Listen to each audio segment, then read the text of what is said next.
I want to talk a little bit about data assets because I see quite a lot of people struggling with seeing how powerful these things can be and how to most effectively use them. They're a very important part of my inventory course, and while this isn't necessarily part of that, so you don't need to go watch that entire thing to follow along here, making that inventory course has kind of highlighted for me the fact that maybe we should talk about this a little bit more. So, in that inventory course, all of the items in our game are represented by these data assets. These are individual assets that have information on them, in this case, the defense, name, ID, whatever.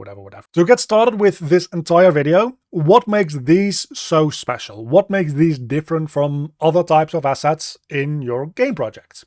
And the answer to that is effectively nothing. These aren't inherently that different from something like a sound effects or a texture or a 3D model. The only difference is that when you think about those types of assets, you generally don't think of them in terms of being data, but a texture is really just an array of pixels. It's just a giant list of colors that are reconstructed in a certain order to make an image. It's just you probably make them in Photoshop or something like that. So there's way more abstraction between you, the game developer, and the actual data. These data assets, people actually go in and make their own classes, setting up the data that this type of asset can contain.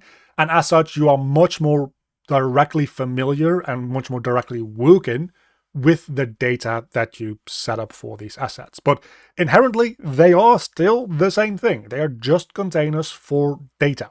And when I say data, I don't mean just the variables. Obviously, the variables is the first thing you think about, but when you think about a 3D mesh, for instance, there's a bunch of functions that you can do on it as well. Same here, we can do the exact same thing. We can make functions that can be called on our custom own made asset. And that is the first step where I think data assets outclass data tables in about 99% of cases, because a data table would be limited to just this little bit. It is a lot more organized in a lot of ways because you've got a bunch of data in a list within one single asset, but you lack the capability of putting in functions on them because any given data table entry isn't an object to itself. It cannot have code that it can run. Data assets, because they are actually objects to themselves, have the capability to also run code. When we think about data in this sense, it's not just information, it's also instructions. And this opens up, and this sets up the capability to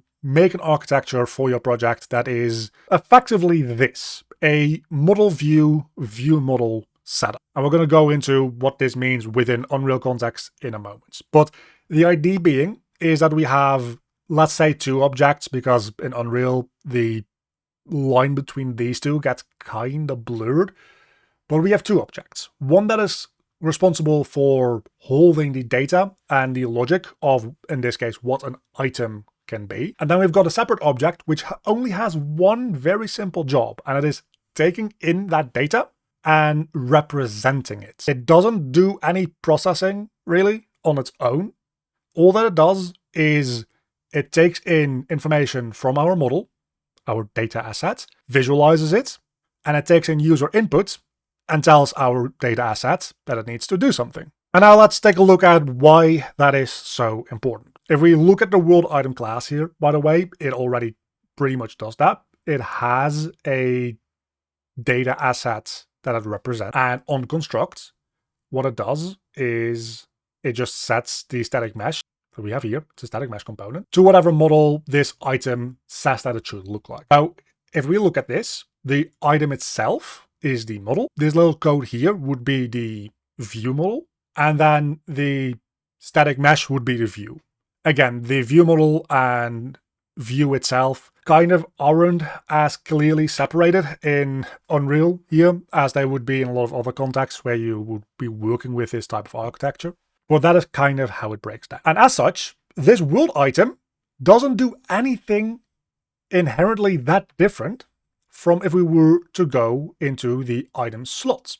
Now, the item slot has a fair bit more code to it to handle like user input and a bunch of visualization. But again, all the code that you see here, we're not going to go over it step by step, but all of this is to do with visualizing if a slot should be selected, unselected, empty, not empty. But the entire job of the inventory slot widget here is to represent an item. It effectively takes in the same inputs as a world item. It's just they both have different ways of displaying that same information. The world item takes a 3D model and spawns into the world. This item slot takes the image and gets put into a grid with other item slots to represent the full inventory. Now, that is going one way. That is taking information out of the item and putting it in as a visual representation. And so far, hopefully, we all are getting along with that kind of making sense. But now let's talk about going the other way, because that is where I see people sometimes kind of making mistakes. Because the moment they start items needing to do stuff, instead of this being a sword, let's say it's a bomb, because that's an easier way to explain this. What they would do is, instead of having this generic world item, what they would do is, let's make a copy of this, and they would make a BP bomb. And then what this bomb could do is this bomb could explode, and this blueprint would then have the code for it exploding, and it would still be representing the item, because you could potentially like pick this up and you would get a bomb item added to your inventory and all that kind of stuff. But the code for what it can do and what it means to explode would be housed on this blueprint actor. And that is where we kind of fall apart, because now the thing that only is supposed to have the job of being our review model, just a representation, suddenly has code that does execution stuff. It does processing of stuff. And that's something we want to avoid. So instead of that, we want to go back to our basic world item here. And this world item needs to be able to take in an input of saying, hey, whatever you're representing, it just got told that it needs to be used. And instead of processing what that means by itself, it just forwards that to the item that it represents, and then that item can deal with being used. So let's go back to our BP item. This is the class for that, and we can say use item world, or just let's keep with use item actually. Since this is the base class, I'm not actually going to give this an implementation, because the base class is not something that we're really going to instantiate at all. But what we can do now is we can come off of this in our item classes. I already made this previously. We can make a child blueprint class that inherits off of our BP item. In this case, that would be BP bombs.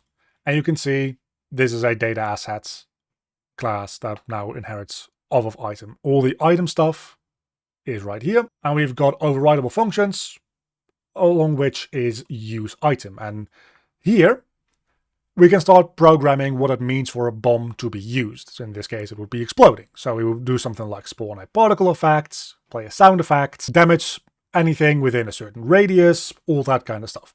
This bomb itself can now contain the information of what it means to explode, which makes sense, right? The bomb itself probably should be aware of what it means to explode. It's a little bit weird if you need to tell a bomb how to explode. A bomb should know that in and of itself. That's something inherent to being a bomb, is to explode. And then, of course, the sound and the particle effect and the radius can be variables. And then whenever we make a bomb data asset, which you can do miscellaneous data assets, we can make a bomb. You could set individual types of bombs to have different radiuses, different sound effects, all that kind of stuff. But now going back to our world item, instead of this world item needing to be able to do a whole bunch of different stuff, all we need to do now is make a new custom event here. Let's call that use item. Instead of this containing a whole bunch of code that processes and executes all types of stuff, we just need to take the item data asset that we're representing and tell it, hey, we just got told that we should be used. Go ahead and do whatever it means to be used. So now suddenly we've got a singular world item that can execute being used in any of the items that it should be representing. And the main reason that we do this, again, coming back to this model view type of way of setting things up. If the model, the data asset, contains all of the information about what it means for an item to be used, in this case, a bomb would explode, we can swap out whatever view or view model that we want into something entirely different, and it still can execute that same code that exists on the model. Back in Unreal, right now, we have the world item being able to pass through the fact that it should be used to whatever item it represents. What now is as easily as going back into our item slots and also just allowing this to have something similar. So we make a custom event here, we call that use item. And once again, all that we need to do, in this case, it is nested within a struct. So we need to get the item out of the struct. But then we need to use item. And once again, it will then run the exact same code, because this item slot isn't and shouldn't be responsible of executing any code by itself. All this needs to do is it needs to recognize when it gets sent the signal that whatever item it contains should be used, and then the item itself can resolve what that means. So now we've got two different ways of representing our item, one in our UI, one in our world, that can both access the same code. So now we can make the bomb explode either by clicking on it in the world or by clicking a button in our inventory while having it selected or something like that. If you have other ways of displaying and representing your items within your world, maybe you have a different type of actor for when they're on a store shelf. Maybe aside from having an actor that can represent items, you also have a component that can represent items.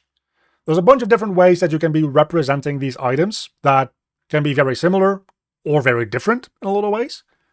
But all of them have the job of representing the item, not being the item. There is a fine but important difference between those. And that fine difference is these two arrows. This is the item, this just represents them. This is the thing that the player will actually be interacting with. This just stays behind the scenes and does its thing whenever it is told to. That generally is a concept that is hammered in a lot with coding in your UI. And for good reason, it's a good pattern to get into. But it extends beyond just making UI. It is about understanding the difference between the assets and the representation of said asset. And especially as your entire game grows and grows and grows, you really want to try to make it so that this world item doesn't need a whole bunch of variations to deal with bomb world items and sword world items and sword components and bomb components and tree world items and tree bomb component world items, whatever, right? Keeping this simple with its job being I represent something is everything that it needs to do. As a little different perspective on this same concept, this is my upload schedule. It's being represented in the shape of a calendar right now. All these little different cards are tasks, videos that I need to make. In this case, it's November, they're already published, that hold some information. So all of these have the responsibility of simply displaying the information of an underlying object. If I click on this, you can see I get an editor page that would be roughly comparable to if I looked at this data asset editor page. I can edit the name, I can edit its status, I can edit the date for it, I can add tags, set time estimates, all that kind of stuff. And if I look at this date, it's 5/11. And if I then move it into a different little square within the calendar, you can see that it changes to 6/11. Is that because this specific thing got changed? No. What it did is when I changed this, it updated the information in the actual model object. And the reason that that is a thing that I'm showing is because, as you can see up here, I've got a bunch of different views of these same objects. If I go over to my board, you can see this is a more Trello-like experience where they're represented by these little cards sorted by, instead of their dates, by their status. I can click on any of these and get the same interface as I did before. This is the interface that I used to edit them. These things are just different objects that are programmed to take the exact same model object data and represent them in just slightly different ways. I've got a list view as well here, which again just are different types of representation, visualization of the same data. If I change the data of the actual task object in any of these at all, because they themselves don't hold or process the data directly, it's not like I can change something here in the list view and then have it be different in the board view. They all refer to the same underlying object, the same asset. So I hope that's been at least semi-useful to someone out there trying to think about this type of setup and how you architect your code around this, and thinking about data assets really like assets. An object that exists within your game that you can then take and represent and reference in a bunch of different ways. For static meshes, you don't make different actors for every single static mesh in your game and code them to specifically display this ramp, or this block, or whatever. A static mesh actor is an actor that just takes in a reference and then represents the assets, the 3D model, that it is given in. And a very big thank you to all my Patreons. You can see them on screen right now. If you want to help support the channel or get any of the project files in any of my tutorials, there's a link down below to the Patreon page to support me, or alternatively as a YouTube member. My Cave Student tier supporters, Oiku, Earl, Monserville Urno, and my Cave Digger tier supporters, Mauricio Farias.